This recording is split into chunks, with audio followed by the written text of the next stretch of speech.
தாய் தமிழ் உறவுகளுக்கு வணக்கம். திமுக மேயர் 4 பேர் திடீர் ராஜினாமா என்ற தலைப்பில் இந்த காணொளியை நாம் காண்கிறோம். திமுக மேயர்கள் 4 பேர் திடீர் ராஜினாமா என்ற தலைப்பில் இந்த காணொளியை நாம் காண்கிறோம். நேற்றைய தினம் 2026 தமிழக சட்டசபை தேர்தலுக்கான வேட்பாளர் பட்டியலை திமுக அறிவித்தது. இந்த வேட்பாளர் பட்டியலில் மேயர் பதவி வகிக்கும் 4 பேர் திமுகவை சார்ந்த 4 மேயர்கள் இடம்பெற்றுள்ளார்கள்.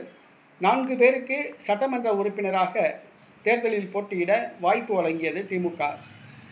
சட்டமன்ற தேர்தலில் போட்டியிடுபவர்கள் உள்ளாட்சி அமைப்பு பிரதிநிதிகளாக இருந்தால் தமிழக அரசு தேர்தல் சட்டத்தின்படி தங்களுடைய பதவிகளை ராஜினாமா செய்ய வேண்டும். ஆகவே 4 மேயர்கள் தங்களுடைய பதவிகளை ராஜினாமா செய்துவிட்டு வேட்புமனு தாக்கல் செய்ய உள்ளனர்.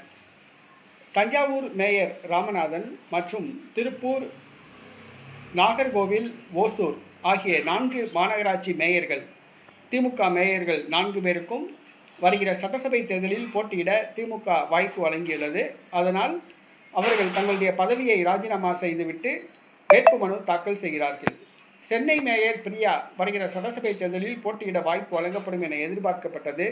ஆனால் அவருக்கு ஏமாற்றமே மிஞ்சியுள்ளது.